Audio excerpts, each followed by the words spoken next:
So how did Rug Radio come to be then? Dude, it's actually crazy. So the whole like, me hosting Twitter Spaces. No, so eventually over the summer, the shift went from Clubhouse to Twitter Spaces, right? Right. So same thing, different app, right? So hosting live social audio, shows every single day, but I didn't have a framework, right? It was not like you have a framework. Right? It's the Buster Show, it's weekly episode, and now we have a Sure. framework with Web3, which is a morning Yeah. show, just a framework, right? But it was mostly just me going on like a Clubhouse vibe, opening a room for 12 hours, and I'll be there and hosting some of the biggest conversations that, if I could go back to them, are probably some of the most game-changing convos, because not because of me, by all means, because of the people I had on. But I would ask all the questions. So I was in the best seat in the house.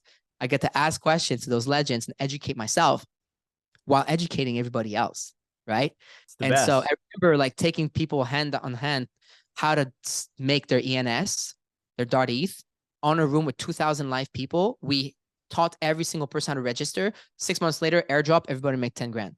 So it was really cool, stuff like that, right? The airdrop from Yeah, ENS. those ENS airdrops, when all the airdrops, there was a period of time for those that, haven't SOS, been in the Looks, NFT and crypto ENS. space.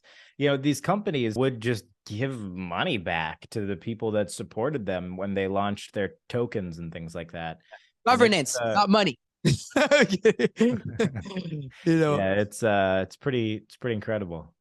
Yeah, but it was crazy. So, anyways, fast forward like months, right? Because at this stage, like you and I hosted our first room December 20th, 2020. Stage we're September 19th, 2021. So almost a full year later, I've hosted over hundreds of rooms. I think I've done my paid my dues in terms of, I still have to pay them every day now, but like in terms of like research and understanding this community, because I genuinely closed my business and was doing this 16 hours a day for that whole 8 months already. So I had put in my hours, and I was in a space 10 hours long. This guy goes, yo, in my Discord, too bad I got to go back to my $11 an hour job. I wish I could stay and listen to this conversation. And I was like, and then it clicked. I was like, what if I can create a talk show, a media company? I was already in media, right? I've been doing media for like almost for 10 years. That's how you and I met. You were doing media with Hoops Nation, me with Good Life, and my whole media brand and company. I was like, can I build that? A media brand and reward participants for participating. So they're not just consumers anymore. They're network participants, right?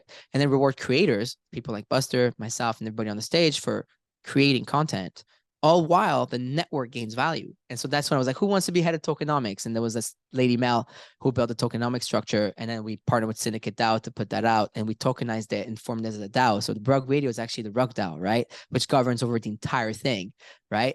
And then now we have fast forward that, like we have 67 creators, 40 plus shows, different verticals, different languages. And it's really cool. And my goal was really always to build something bigger than me.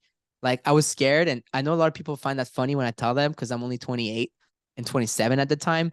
I was scared of plateauing, and I was scared that my life would start doing this, and that I had to build something bigger than me that would empower others. Because this space can't have a Farokh. It needs like hundreds of them. And these people different than me. And we need to empower the right people, because we can talk all the shit we want about Web2, but then let's actually try and build Web3 in the terms of let's actually empower the right people so that we can help educate, on board, and do entertain masses with regards to Web3, NFTs, and this technology, blockchain, which is truly game changing.